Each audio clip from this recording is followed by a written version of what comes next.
그래서 모세에게 출애굽기 24장 12절에 보시면 산으로 올라올 것을 명령하죠. 자, 오라고 한 이유는 율법과 계명을 친히 기록한 돌판을 내게 주리라. 이 이유로 하나님께서 모세를 부르죠. 자, 두 돌판은 뭐냐? 언약 체결 문서죠. 그래서 모세와 여호수아가 올라가게 되는데요.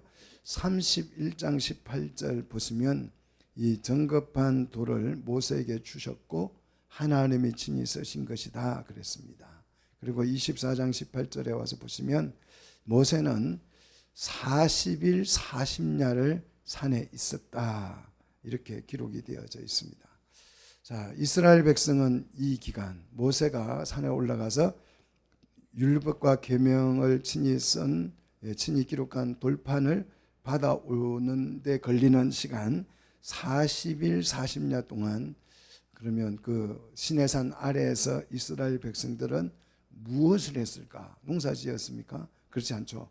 아침마다 뭐가 내렸어요? 만나가 내려서 그 만나를 먹고, 난방도 필요가 없죠. 밤에는 뭐가요? 불기둥이 그들에게 임하여서 그들을 따뜻하게 해줬고, 여름에는요 에어컨이 필요 없죠. 구름기둥이 시원하게 해줬습니다.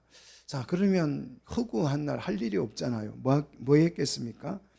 하나님이 주신 그 약속의 땅, 이제 우리가 출애굽할 때 그 약속의 땅을 바라보고 출애굽한 거잖아요. 이 약속의 땅을 바라보면서 소망을 키웠을까? 그 허구한 날 40일 동안 그 이스라엘 백성들이 뭘 했었는가? 하나님께 주신 그 어떤 사명을 위하여서 뭐 40일 기도를 했을까요? 뭐 특별 무슨 기도회를 했을까요? 부흥회를 했을까요? 아니면 그 구원의 하나님의 은혜가 얼마나 큽니까? 그죠? 그 구원의 은혜를 하나씩 되새겨 가면서 러비즘에서 있었던 일, 또 홍해가에서 있었던 일, 뭐 아말렉과 전쟁을 할 때 있었던 일, 그런 일들을 서로 간증하면서 나누면서 정말 찬양하면서 은혜를 풍성하게 했을까? 자, 이스라엘 자손이 모세가 산에서 계명을 받아오는데 걸리는 시간이 40일인데 그 40일 동안 무엇을 했느냐? 그 내용이 오늘 본문에 기록이 되어져 있는 거죠. 자, 이 내용을 보시면 사람에게는 경건함이라고 하는 것이 1도 없다는 것을 우리가 절실하게 깨닫게 되죠. 여러분, 사람을 믿지 않기를 축복합니다. 사람을 믿어서는 안 되죠. 심지어 누구도 자신도 믿으면 돼요, 안 돼요? 나도 내가 어떻게 될지 아무도 모르는 거죠. 자신도 믿으면 안 되죠. 그래서 하나님께서는 사람은 신뢰의 대상이 안 된다는 걸 알기 때문에 우리에게 뭘 주시는 거예요? 이 율법과 계명을 주시는 거죠. 저는 헌재에서 그 관계자가 나와서 하는 얘기를 듣고 기절할 뻔했어요. 무슨 말이냐 그러면 헌재에서 그 관계자가 나와서 우리는 사람 그 국민만 보고 하겠대요. 국민만 보고. 헌재 재판관은 국민을 보는 게 아니고 뭘 봐야 돼요? 법을 봐야 돼요. 아니, 법관이 법을 봐야지 사람 보면 안 된다고요. 거기서 국민은 이재명 아니겠어요? 예, 정말 깜짝 놀랐어요. 힘 있는 사람 본다는 거 아니겠어요? 국민을 보면 지금 국민들이 얼마나 많은 사람들이 영하 10도, 20도 그 밖에서 지금 밤을 새고 있는데 그걸 냅두면 안 되잖아요. 빨리 법대로 처리해야죠. 그런데 그것도 안 하고 국민만 본다면서 사실은 다른 사람을 보는 거죠. 자, 이 재판관은 사람을 보는 게 아니고 뭘 보는 거예요? 법을 보는 거예요. 이게 민주주의의 근간입니다. 재판관들이 사람을 보고 앉았으니까 재판이 안 되죠. 이 사람 눈치 보고 저 사람 눈치 보고. 이리 끌려다니고 저리 끌려다니고. 재판만 제대로 정상적으로 법치만 했더라면 지금 국가가 이런 사태에 오지 않는 거죠. 자, 이 사람이라고 하는 것은 신뢰할 수 있는 존재가 아니에요. 금방 돌아서고 금방 바뀌고 마음이 달라지는 거죠. 구원을 받았다 할지라도 여전히 우리는 죄인이고 우리 속에는 죄인의 성향이 그대로 남아있다는 것이 오늘 본문을 보면 너무나도 확실하죠. 산에 올라간 모세가 40일간 이제 내려오지 않자 백성들이 반응이 나오죠. 자, 1절을 보시면 백성이 모세가 산에서 내려옴이 더딤을 보고 그랬습니다. 이 더딤을 보고, 이 더딤이라는 요 단어가 우리나라 말로는 그냥 시간 지체를 말하죠. 그런데 원래는 이 더딤이라는 요 단어가 시간 지체가 아니고 부끄러워했다라는 거죠. 모세가 산에서 내려오지 않는 것이 부끄러웠다, 이런 뜻이에요. 이 부끄러웠다는 말은 아담과 하와가 서로 벌거벗었으나 부끄러워하지 않았다, 그 부끄러움이죠. 수치스러운 거죠. 자, 이 부끄러움은 뭐냐 그러면 사역의 실패로 불명예를 얻게 됐다라는 뜻이에요. 자, 모세가 40일 동안 내려오지 않고 강간무소식이니까 백성들이 참 모세가 얼마나 그간 고생을 했습니까? 돌에 맞을 뻔하면서 이들을 인도했잖아요. 그런데 그 모세를 염려한 것이 아니고 자신들이 믿고 기다리던 지도자는 산에 올라갔다가 봉변을 당했다, 죽어버렸다. 그래서 그의 사역은 실패로 끝났다, 망했다, 쪽팔린다, 그런 뜻이에요. 그래서 모세를 너무너무 부끄럽게 생각을 했다, 그런 뜻이죠. 자, 그래서 이 백성들이 아론에게 요구를 하는 거죠. 자, 모세는 어찌 됐는지 우리가 알 수 없으니, 자, 뭘 요구합니까? 우리를 위하여, 우리를 인도할 뭘 만들라고요? 신을 만들어 달라는 거예요. 사랑하는 우리 성도 여러분, 여러분이 신을 만들 수 있으면 저도 하나 만들어 주세요. 예, 요술 램프의 진처럼 좀 멋진 신을 하나, 비너스처럼 예쁜 신을 만들어 주든지 신을 하나 만들어 주세요. 말도 안 되는 얘기잖아요. 근데 이 신을 만든다고 하는 것은 제1계명과 그들이 하나님의 백성으로서 언약을 맺은 제1계명과 2계명의 뭐예요? 위배되는 거잖아요. 1계명은 나 외에 다른 신을 섬기지 말라. 2계명은 뭐예요? 하늘에 있는 것이나 땅에 있는 것이나 바다에 있는 것이나 우상을 만들지 말라는 거잖아요. 근데 이 신을 만들어 달라는 거예요. 자, 1계명과 정면으로 충돌하는 그런 요구를 하죠. 자, 종교의 특징을 우리가 여기서 알 수가 있습니다. 종교의 일반적인 특징은 뭐냐? 사람에게 그 종교가 초점이 맞추어져 있다는 거예요. 오늘 이 종교가 하나 만들어지는데요, 그 만들어지는 종교의 목적이 뭐냐 그러면 우리를 위하여예요. 우리를 위하여. 자, 누구에게 초점이 맞춰져 있습니까? 신에게 초점이 맞춰져 있어요? 사람에게 초점이 맞춰져 있어요? 사람에게 초점이 맞춰져 있는 거죠. 교회가 종교화가 되면 누구에게 초점을 맞출까요? 교회가 하나님께 초점을 맞추는 것이 아니고 사람에게 초점을 맞추는 거죠. 그래서 사람을 위로하고 사람을 기분 좋게 하고 사람을 어떻게 즐겁게 해주고 어떻게 하면 사람을 행복하게 해줄까. 그래서 그걸 잘하면 교회가 부흥하는 거죠. 저는 그걸 잘 못해가지고 이 모양이에요. 자, 성도는 주를 위하고, 그렇죠? 우리 성도들은 주를 위하고, 주는 우리를 위해서 일하십니다. 믿습니까? 이게 우리 교회고, 이 교회는 종교가 아니에요. 종교하고는 전혀 다릅니다. 종교는 누구를 위하여? 우리를 위하여 존재하는 것이죠. 자, 우리를 위하여 우리를 뭐 할 신요? 인도할 신을 만들어 달라. 자, 우리를 인도할 신은 사실상 애굽에서 인도하여서 이 시내산까지 인도해 오신 분은 누굽니까? 하나님이시죠. 하나님을 만들어 달라는 거예요. 사람이 필요해서 만든 신은 신이다, 신이 아니다. 신이 아니죠. 만들어진 신은, 만들어진 하나님은 신이 아닙니다. 그건 우상이에요. 하나님이어도 만들어진 것은 뭐다요? 우상이다라는 거죠. 하나님이 우리를 창조하셨지 우리가 신을 창조한 것이 아닙니다. 너무나도 간단한 진리고 너무나도 명확한 명제인데도 사람들은 이것을 알지 못합니다. 사람이 이렇습니다. 사람이 우상을 만들어 놓고 자신이 그 우상을 자신이 신이라고 규정을 해요. 웃기죠? 신을 만들어 놓고 자기가 손으로 만들었어요. 그리고 만들어 놓고 이게 뭐라고 규정한다고요? 신이라고 규정을 하고 그때부터 그 자기가 만들어서 자신이 신이라고 규정한 그 신에게 뭐합니까? 경배해요. 이런 걸 보고 뭐라고 해요? 바보라 그러잖아요. 죄인은 이렇게 지혜가 제로가 되는 상태예요.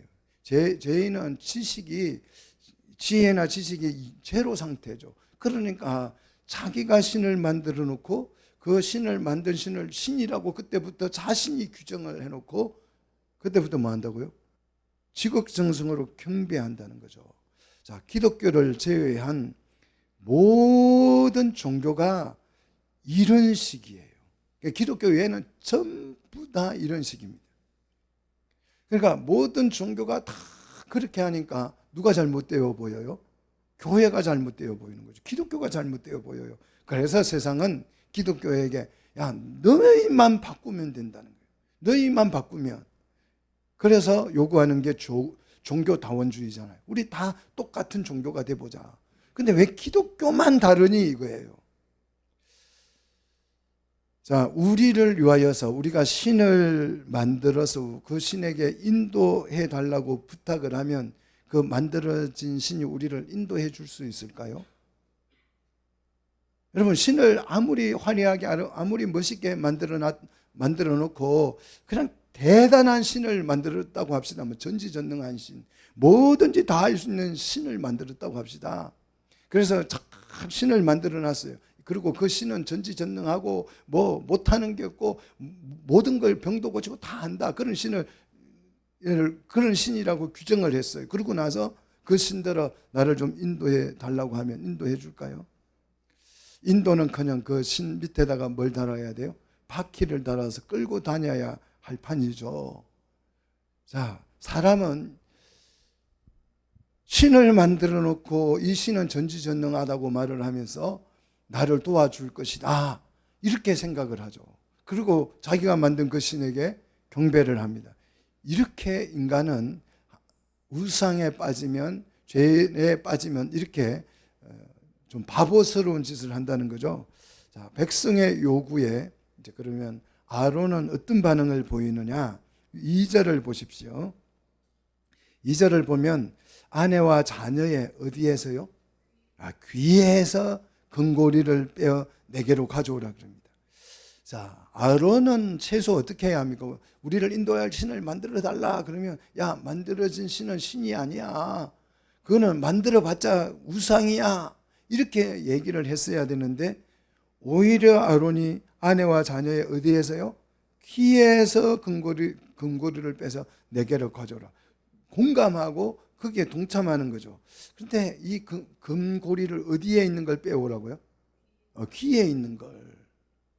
왜 귀에 있는 것을 빼라고 할까요? 그 귀를 지금 강조하잖아요. 그러니까 이 귀는 기능이 뭡니까? 듣는 기능이잖아요. 말씀을 마비시키는 기능을 하는 거죠. 하나님의 말씀을 듣지 못하도록 귀를 막아야 뭘 만들 수 있어요? 우상을 만들고 그 우상에게 맹목적인 숭배를 할 수 있게 되는 거죠. 이 우상을 만들기 위해서 귀에 걸려있는 금은 하나님이 구원의 은혜로 주신 선물이었죠. 자, 출애굽할 때 이스라엘 백성들에게 금이나 은을 요구했더니 그 사람들이 은혜로 주었다라고 그랬죠.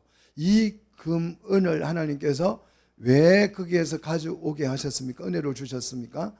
성막을 만들 재료가 되는 거죠. 그런데 그 성막을 만들 그 물질, 금을 오남용해서 뭘 만든 것입니까? 우상을 만든 것이죠. 자, 아론의 이 요구에 3절을 보시면 모든 백성이 가져왔다 그랬어요. 모든 백성. 자, 모든 백성이니까 한 사람도 예외 없이 다 이 일에 동참을 하는 공범, 우상을 만드는 공범들이 됐다는 거죠. 그래서 그러면 이 가져온 금을 가지고 누가 우상을 만드냐? 누가 만들었어요? 아론이 만들었죠. 3절 보세요. 아론이 가져온 금으로 어떻게 우상을 만들었어요? 4절 어떻게 만들었습니까? 조각칼로 새겨 송아지 형상을 만들었다는 거죠. 오늘 잘 보십시오.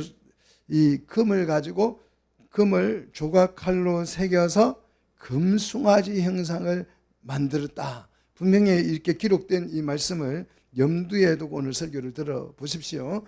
자, 이 송아지는 애굽의 신 아피스, 황소죠. 애굽의 신 이 황소가 있습니다. 아론은 애굽에서 노예 생활할 때 이 아피스 신을 봤을까요? 못 봤을까요? 봤겠죠, 당연히. 그 황소들이 신상들이 여기저기 널려 있으니까 아론은 그 황소 신을 봤을 것입니다. 자, 신을 만들어 달라고 하니까 아론은 어떤 신을 만들어 줬어요? 자기가 애굽에서 보았던 아피스 신을 만들었어요. 자, 그런데 우리가 잘 보십시오. 우리가 앞에서 배울 때 송아지는 용도가 뭐예요? 송아지.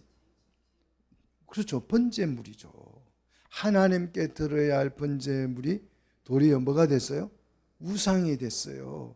이렇게 우상을 만든 후에 4절 끝부분에 보니까 이제 왜곡하죠. 송아지를 누가 믿겠어요? 그런데 송아지를 신으로 규정하죠. 자, 같이 4절 후반절 이스라엘아 이는 너희를 애굽 땅에서 인도해 낸 너희의 뭐다? 신이다 하는 거예요. 자, 이렇게 신이라고 규정을 해놓고 이때부터 송아지가 이제 뭐가 되는 거예요? 신이 되는 거예요. 아, 이 송아지, 자, 이는 너희를 애굽 땅에서 인도하여 낸 너희의 번제물이다. 이랬으면 번제물인데 그렇잖아요. 이는 애굽에서 인도하여 냈잖아요. 그 소와 양을 다 끌고 왔잖아요. 그래서 하나님 앞에 뭐 하려고 제사하려고 끌고 왔잖아요. 애굽이 송아지 놔두고 가라, 양 놔두고 가라 그러니까 노 왜? 우리는 이 하나님 앞에 나가서 이걸 가지고 뭐 하겠다 그랬어요? 예배하겠다, 제사하겠다 그랬잖아요. 그러면 애굽 땅에서 인도하여 낸 너희의 번제물이니라 송아지니라 이랬으면 문제가 안 되는데 뭐라고 불렀다고요? 그 신을 송아지, 신이다. 이때부터 송아지가 이제 신으로 짠 등장하는 거죠. 자, 그래서 지금까지 인도에서는 이 송아지를 뭘로 섬기고 있어요? 신으로 섬기고. 지금도 그렇대. 이 시대에도 지금 이게 우스갯소리가 아니죠. 인도에서 지금 대학을 나오고 박사를 하고 판사를 하고 정치 대통령이 되는 사람도 송아지를 뭐로 생각해요? 신이라고 믿고 있다고요. 자, 이 우상에 빠지고 죄에 빠지니까 사람의 지혜와 지식이 상태가 어떻게 돼요? 죄로가 된다는 거죠. 정말 송아지가 애굽 땅에서 인도해 낸 것입니까? 이거는 완전히 거짓말이에요. 송아지가 인도해 낸 것이 아니고 하나님께서 이 송아지들을 인도해 낸 거죠. 그렇지 않나요? 애굽에서부터 인도해 냈잖아요. 자, 우상 종교는 어디에 세워진 사기입니까? 거짓이라고 하는 틀 위에 세워진 사기입니다. 그래서 우상 종교는 진리가 될 수가 없어요. 그 자체가 거짓이잖아요. 아무리 신천지가 우리는 진리라고 말해도 이만이라는 그 사기꾼으로 시작하기 때문에 그거는 그 자체가 뭐예요? 사기고 거짓이죠. 모든 종교, 마음의 또 마찬가지잖아요. 뭐 우리가 진리고 옳고 그르고 뭐 평화의 종교 아무리 이야기해도 그 마음맷이 그냥 부인이 18명인가 된다 그러고 아주 그 어린 애를 취하고 그냥 아주 잡범에도 못 미치는 아주 그냥 파렴치한 인간이었죠. 그렇기 때문에 아무리 얘기해도 그거는 거짓이죠. 자, 신을 이제 만들었습니다. 신을 만들었으면 뭐 해야 되죠? 그 신을 섬기려면 제단이 필요하겠죠. 그래서 제단을 5절 제단을 쌓고 이제 공포를 해야 되겠죠. 내일은 여호와의 절일이다. 그래서 이제 신을 선포하는 날이다 이런 말이죠. 여기서 절일, 절기 그런 뜻인데 이 단어는 히브리 말로 하그라고 그럽니다. 축제일. 여기서 성경에서 하그라는 단어를 쓸 때는 초막절을 의미합니다. 장막절, 초막절, 수장절을 의미하는 단어인데요. 자, 모세가 바로에게 출애굽을 해야 되는 이유를 뭐라고 설명했어요? 우리가 왜 출애굽을 해야 되느냐? 어떤 이유 때문에 출애굽을 해야 된다고 말했습니까? 생각 안 나세요? 바로 이거잖아요. 출애굽기 10장 9절에 한번 보십시오. 뭡니까? 뭐 하기 위해서 출애굽을 해야 된다고 말했어요? 10장 9절. 이 절기 하그를 지킬 것이니 하거를 이룰 것이다. 이 하거 초막절은 하나님의 나라를 말하는 것이에요. 하나님의 나라를 실현하기 위해서 우리는 소도 필요하고 양도 필요하다. 다 필요하죠. 소, 양이 번제로 드려야 하고 화목제로 드려야 하기 때문에, 그래서 하나님의 나라를 이루기 위해서 하거를 지킬 것이니 그랬어요. 그런데 바로 그 하거를 지금 뭘 만든 거예요? 송아지로 신을 만들어 놓고 신을 공포하는 날로 정한 것입니다. 출애굽의 목적과 완전히 반대의 결과가 나온 거죠. 하나님의 계획과 정반대가 된 것입니다. 이게 뭡니까? 이게 우상이라는 것입니다. 그래서 우상은 누구 자리를 차지하고 있는 거예요? 하나님의 자리를 독차지하고 있는 거죠. 자, 6절. 자, 이튿날이 됐습니다. 공부하고 이튿날 그들이 어떻게 해요? 일찍이 일어나서 번제와 화목제를 드렸습니다. 자, 일찍이. 자, 일찍이라는 말에 여러분 강조를 하고 있죠. 무슨 뜻입니까? 정성을 다해, 이런 뜻이잖아요. 우리는 일찍 일어나서 정성을 들이죠. 이 우상 숭배하는 사람들은 가장 강조하는 게 뭐예요? 정성입니다. 이 교회를 종교화시키면 굉장히 좋습니다. 정성을 강조해요. 그래서 11조도 그냥 하면 안 되고 돈을 어떻게 다리미로 다려서 빳빳하게 해가지고, 또 토요일 날 가서 은행에 가서 신권을 찾아서 그냥 11조 하는 것보다 그러는 게 훨씬 더 정성스럽다는 거죠. 그러면 정성스러우면 하나님이 기뻐하시지 않겠는가? 이게 우상이에요. 이게 종교입니다. 종교. 자, 종교는 정성을 강조하는데 성경은 우리에게 정성이 아니라 뭘 강조합니까? 정해진 시간, 정해진 장소에서 정해진 때에 모여서 하나님을 예배하는, 이 정해진 시간, 정해진 때, 정해진 장소를 하나님께서는 원하는 거죠. 자, 종교와 교회가 뭐가 다른지 좀 구분이 되기를 축복합니다. 그래서 하나님께 드려야 할 영광을 누구에게? 이들은 송아지에게 드리고 있습니다. 세상에 이런 바보가 어디 있습니까? 이게 바보가 아니면 이럴 수가 없죠. 자, 그런데 놀라운 게요, 이 종교에도 우리가 흔히 은혜 받았다고 말하는 그 은혜라는 종교 현상이 있을까요, 없을까요? 종교 현상이 나타나죠. 그 동자 그 무당들 보면 동자 귀신 그래 놓고 그 아기가 무슨 힘이 있어요. 조그만 아이. 그래 놓고 막 섬기는 거죠. 그래도 거기에는 종교 현상이 우리가 말하는 소위 은혜라고 말하는 것이 생기죠. 한번 보십시오. 6절. 백성이 앉아서 먹고 마시며 일어나서 뭐 하더라? 뛰놀더라. 뛰논다는 말은 그 나름 기쁨과 감격이 막 넘쳤다는 거죠. 막 즐거움이 넘쳤다는 거죠. 우리는 이것을 보고 교회에서는 뭐 받았다 그래요? 은혜 받았다 그러잖아요. 은혜 받았다는 말을 여러분 잘 써야 돼요. 아무 때나 은혜 받은 거다 이렇게 쓰는 것은 사실 옳지 않습니다. 자, 거짓 예배도 종교 현상은 항상 따라오고 나타나고 감동이 일어나는데, 그 감동만 가지고 그게 진리라고 믿으면 뭡니까? 거짓에 완전히 속는 것이죠. 자, 이렇게 산 아래에서 모세가 내려오지 않자 그 이스라엘 백성들은 이런 일을 하고 있습니다. 그래서 하나님께서 모세에게 하산할 것을 명령하죠. 자, 여호와께서 모세에게 내려갈 것을 명령하는 이유가 7절. 애굽에서 인도하여 낸 백성이 뭐했다? 부패했다는 것이죠. 자, 이거 우상숭배를 뭐로 규정하고 있습니까? 부패로 규정을 하는데, 부패는 다른 말로 표현하면 멸망했다, 파멸했다는 뜻이에요. 어떻게 부패했느냐? 8절. 명령한 길을 속히 떠나서 부패한 것입니다. 명령한 길을 속히 떠나서 부패한 이것은 곧 뭐다? 부패한 것이, 부패했다라고 표현하지만 부패는 멸망에 빠졌다라는 뜻이죠. 이들은 부패하고 우상을 만들고 우상을 숭배하면서 그 우상에게 신앙 고백까지 하지요. 뭐라고 고백합니까? 이 송아지를 보고 뭐라고 고백합니까? 애굽 땅에서 인도하여 낸 신이다. 너희 신이다. 이렇게 표현하고 있어요. 자, 이 문구는 어디에 나오는 문구입니까?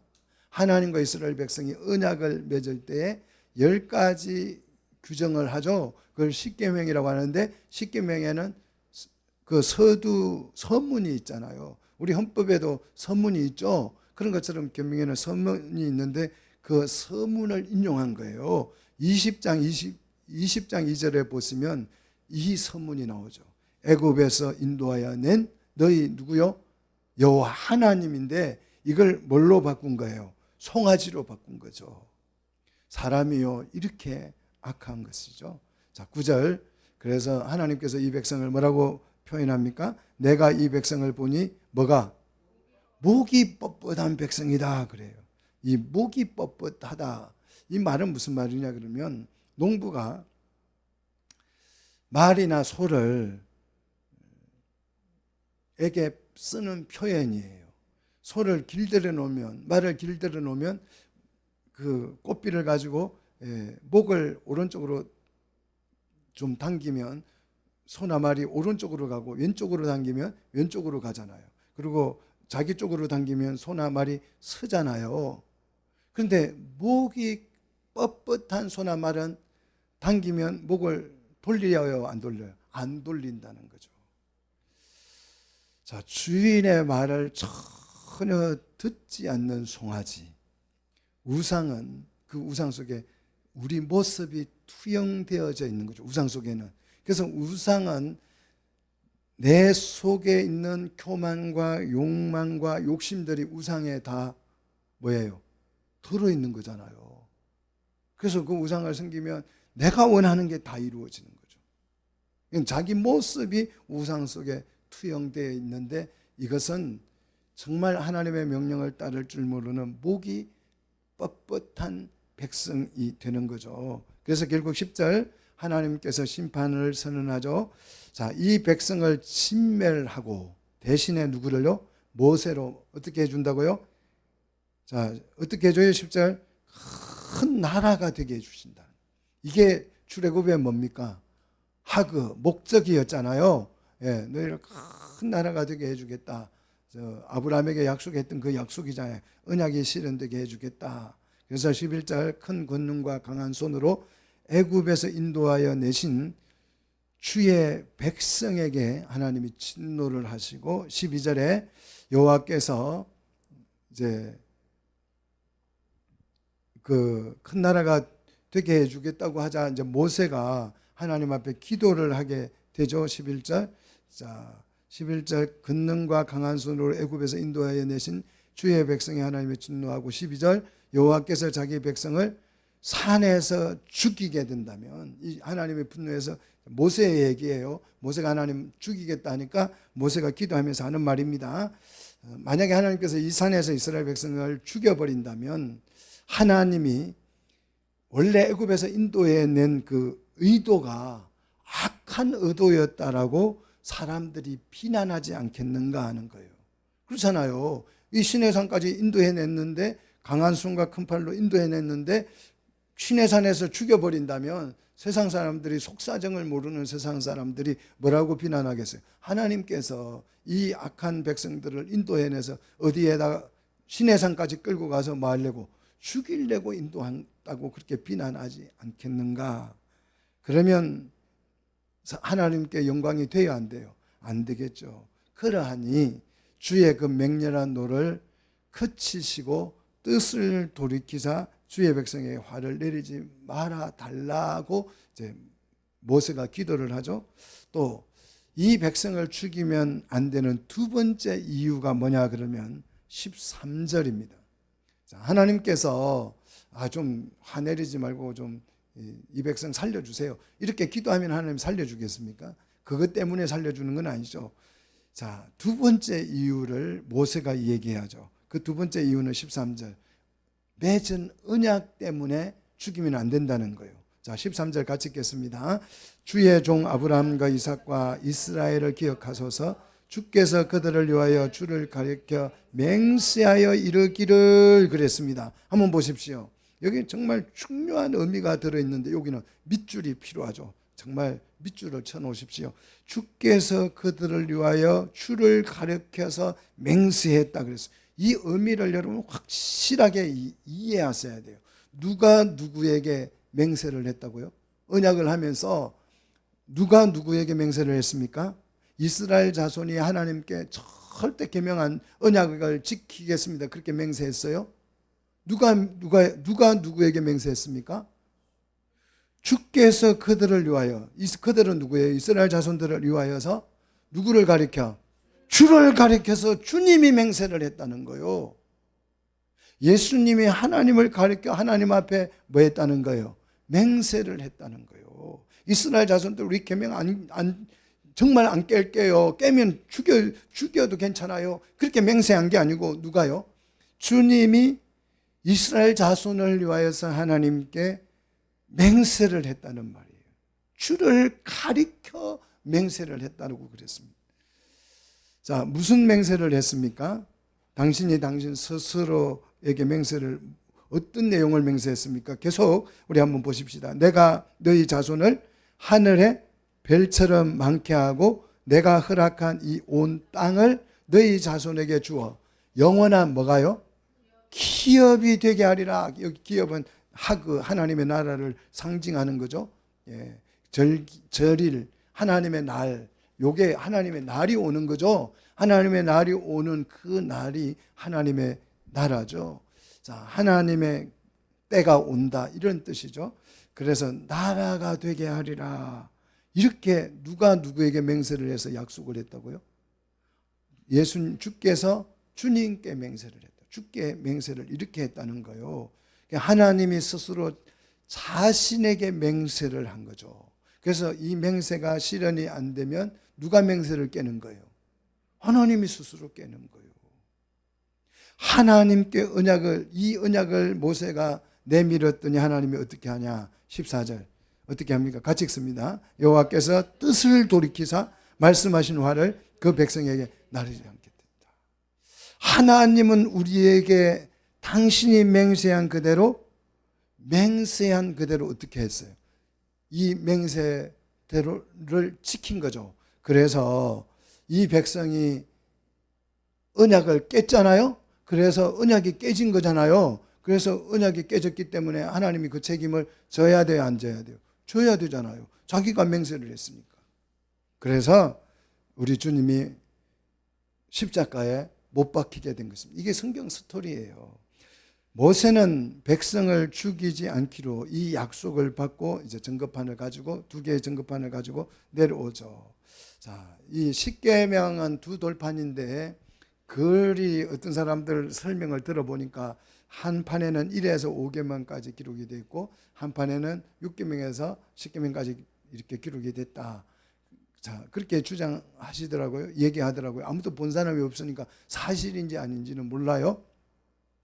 근데 이 돌판에 여러분 한 면에만 기록이 됐을까요? 양면 다 기록이 됐을까요? 양면에 기록이 되어 있어요. 오늘 15절에 양면의 글자를 기록했다 그랬고 돌판도 글자는 하나님이 새긴 것이다. 돌판도 만든 분도 하나님이고 글자를 새기신 분도 하나님이시다 그랬죠. 자, 이 돌판을 들고 모세와 여호수아가 산에서 내려올 때에 진중에서 소리가 나는데 이 소리가 여호수아의 귀에는 무슨 소리로 들렸어요? 17절 여호수아의 귀에는 싸우는 소리, 모세의 귀에는 성전가도 아니고 폐하여 부르짖는 소리도 아니고 노래하는 소리로 들렸다. 자, 이게 우상 숭배는 찬양이 아니죠. 이게 싸우는 소리인지 성전가인지 폐하여 부르짖는 소리인지 노래하는 소리인지 이게 질서가 없고 우상 숭배는 그런 거죠. 자, 그런데 문제는 이 우상 숭배에 대한 이 경배가 너무 뜨겁고 열정적이라는 거죠. 자, 우상을 섬기는데도 이렇게 열정적인 예배를 하는데 우리는 누구께 예배합니까? 지금 우리 이 가운데 오셔서 함께 계신 하나님께, 살아계신 하나님께 예배하는데 우리 예배는 이 정도 열정이 있습니까? 우리 예배가 좀 살아나야 될 줄로 믿습니다. 자, 이 모습을 보고 모세가 분노하는데 19절 시내 가까이 와서 보니 송아지와 춤추는 것을 보고, 자, 우상을 찬양하는데 춤을 추면서 찬양해요. 이것을 보고 모세가 크게 분노하여서 어떻게 합니까? 전급판을 산 아래로 던져서 깨뜨립니다. 전급판이 깨진 것은 뭘 의미하는 걸까요? 언약이 깨졌음을 의미하는 거죠. 자, 그래서 20절 이제 송아지를 부수어 가루를 만들고 물에 뿌려 탄 물을 마시게 합니다. 송아지를 가루를 내 가지고 그걸 다 물에 타서 한 잔씩 마시게 하죠. 이게 왜 그래요? 너희들이 섬기던 그 송아지 신은 신이 아니고 뭐다? 아무것도 아니다. 그냥 물 마시면 소화돼서 뭐가 돼요? 대변돼 버리고 그거 뭐가 돼 버린다. 이 얘기를 보여준 거죠. 그리고 이제 모세가 아론에게 추궁합니다. 21절. 백성에게 네가 어떻게 했길래 이들을 큰 죄에 빠지게 했느냐, 이 책임을 묻죠. 그러니까 22절에 아론이 뭐라고 변명합니까? 이 백성이 뭐하다? 악함을 당신이 알지 않냐. 누구 탓하고 있어요? 백성 탓을 하고 있어요. 백성들의 탓을 하면서 23절에 이 백성들이 이렇게 말했다는 거예요. 모세는 어찌 되었는지 우리가 알 수, 그는 죽고 없어졌다. 그냥 실패하고 말았다. 그냥 망하고 말았다. 정말 부끄럽게 됐다. 그래서 우리를 위하여서 우리를 인도할 신을 만들 것을 요구해서, 자, 24절 어떻게 했다고요? 금을 요구했고 그 가져온 금을, 은금을 어떻게 했다고요? 가지고 온 금을 어떻게 했다고요? 불에 던졌더니 뭐가 나왔다? 송아지가 나왔다 그랬어요. 4절에 던졌더니 송아지가 나왔습니까? 아니죠. 어떻게 했어요? 칼로, 조각칼로 새겨서 우상을 만들었잖아요. 그런데 송아지를 던졌는데 송아지가 짠 하고 나왔다는 거예요. 얼마나 신비롭습니까? 그러면 사람들이 정말 진짜 던지니까 금덩어리를 던졌는데 불에서 송아지가 탁 떼서 나왔다. 신기가 있네. 그러지 않겠어요? 그걸 강조하는 거죠. 우상에 빠진 사람들은 새빨간 거짓말을 천연덕스럽게 잘한다는 거죠. 그 송아지 우상을 조각칼로 아론이 땀 흘리면서 새기는 것을 본 사람이 몇 명이에요? 200만 명이에요. 200만의 눈이 다 봤는데 아주 천연덕스럽게 이런 거짓말을 하는 거죠. 그래서 우상숭배자는, 거짓 종교를 믿는 사람은 진리 가운데 설 수 있습니까? 없습니까? 진리 가운데 설 수 없는 거죠. 자, 그래서 25절에 자, 하나님께서 이 백성을 지적하죠. 이 백성이 이 방자했다 그랬습니다. 이 방자라는 단어는 풀어놓다, 내버려 두다는 뜻인데요. 말씀의 통치를 거부한 상태를 말하는 거죠. 그런데 이 말씀의 통치를 거부하는 사람들이 이제 자유라고 말하는 것을 오늘 성경은 방자함이다 이렇게 표현하고 있죠. 요즘 현대인들의 자유라고 주장하는 것이 사실은 자유가 아니고 뭡니까? 방자한 거죠. 가짜 자유죠. 이 방자의 결론은 뭐가 됩니까? 원수의 조롱거리가 된다는 거죠. 자, 그래서 26절에 하나님께서 이들에게 이제 회개할 기회를 주시죠. 자, 26절 누구든지 여호와의 편에 있는 자는 내게로 오라. 복음의 메시지, 초대지요. 이 초대에 누구만 응합니까? 레위 사람들만 응해요. 자, 누구든지 우상을 숭배했든지 안 했든지 간에 여호와 편으로 오라고 하면, 이 복음을 듣고 나오면 살아요, 죽습니까? 삽니까, 죽습니까? 사는 거예요. 그런데 이 레위 사람 외에는 아무도 나오지 않았다. 이 이스라엘 백성의 죄가 얼마나 악하냐 이 말이에요. 그래서 레위 사람들에게 이문에서 저문까지 형제, 친구, 이웃을 27절에 뭐하라 그럽니까? 도륙하라 그러죠. 자, 한번 보십시오. 백성이 금송아지를 만들게 된 동기가 뭐였어요? 모세가 어찌 됐는지 알 수 없어서 우리를 인도할 신을 만들어 달라고 했던 거 아니에요? 근데 어찌 됐는지 알 수 없었던 그 모세가 지금 어떻게 산에서 내려왔잖아요.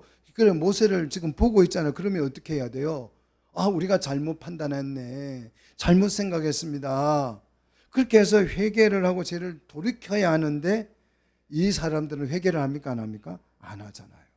그러니까 모세가 어찌 됐는지 알 수 없어서 송아지를 만들었다는 것은 그냥 가시적인 핑계고 그 속에 우상을 숭배하고자 하는 뭐가 생긴 거예요? 욕구가 있는 거죠. 왜 이런 욕구가 생겼느냐? 야, 하나님 따라왔더니 온전히 광야밖에 안 보이고, 근데 애굽에 살 때 보니까 애굽 사람들은 뭘 섬겨요? 송아지를 섬기더라. 그러니까 그 풍요로운 땅에서 잘 먹고 잘 살더라. 그래서 우리에게도 여호와 말고 어떤 누가 뭐가 있었으면 좋겠다. 애굽의 신인 그 송아지가 있었으면 좋겠다. 그래서 송아지를 만든 거 아니겠어요? 그래서 모세가 내려와서 여호와 편에 속한 자는 내게로 오라고 회개의 메시지, 복음의 메시지를 선포해도 그들은 꿈쩍을 한다 안 한다? 안 하죠. 그래서 결국 28절에 회개하지 않는 자 3,000명이 죽게 됩니다. 그리고 29절 레위인들은 자기의 아들과 자기의 형제들을 쳤다 하는데 이 친 것을 오늘 우리 성경에 보니까 뭐라고 표현되어 있어요? 헌신했다 그러는데 희생했다는 뜻이, 헌신이라기보다는 희생을 하게 됐다. 자, 이 헌신이라는 오늘 이 단어는 죄의 대가를 충분히 채웠다는 뜻이에요. 죄의 대가를 지불했으니까 이거는 헌신이 아니고 뭡니까? 희생이죠. 자기의 아들과 형제들을 희생 제물로 죄값으로 바쳤다. 그래서 죄를 해결했다 이 뜻이죠. 그래서 이 희생으로 레위 사람들은 뭐가 됩니까? 제사장이 되죠. 이 희생에 대해서 하나님께서는 축복을 한다 안 한다? 축복한다죠. 그래서 그가 오늘 너희에게 뭘 내리신다? 복을 내리셨는데 그 복이 뭡니까? 제사장 직분이 주어진 것입니다. 여러분, 직분 주어진 것이 하나님이 복을 내리신 것인 줄 믿으시기를 축원합니다. 자, 그런데 여기서 우리가 잠깐 생각해 보십시다. 우상 하나 섬겼다고 어떻게 이렇게 잔인하게 모조리 다 죽입니까? 여러분, 하나님은 너무 잔인한 하나님 아니십니까? 이렇게 잔인하게 우상 섬겼다고 잔인하게 죽이도 되는 겁니까? 여러분 어떻게 생각하세요? 세상 사람들은 막 이걸 비난해요. 자, 21절에 이 우상 숭배를 뭐라고 표현했습니까? 큰 죄다. 30절에도 31절에도 세 번이나 이 우상 숭배를 뭐라고 표현했다고요? 큰 죄라고 표현했고 7절에 이 큰 죄는 부패시키고 멸망시킨 거라는 거죠.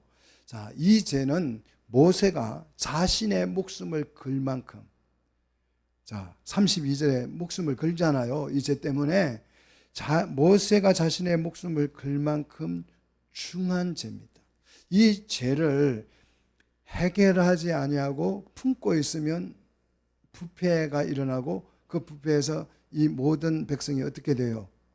다 죽는 거죠. 이 죄는 해결을 해야 되는 것이죠. 자, 여기서 이 큰 죄는 반역을 한 죄죠. 세상은 반역을 하면 3족을 멸했습니다. 9족까지 멸한 데도 있습니다.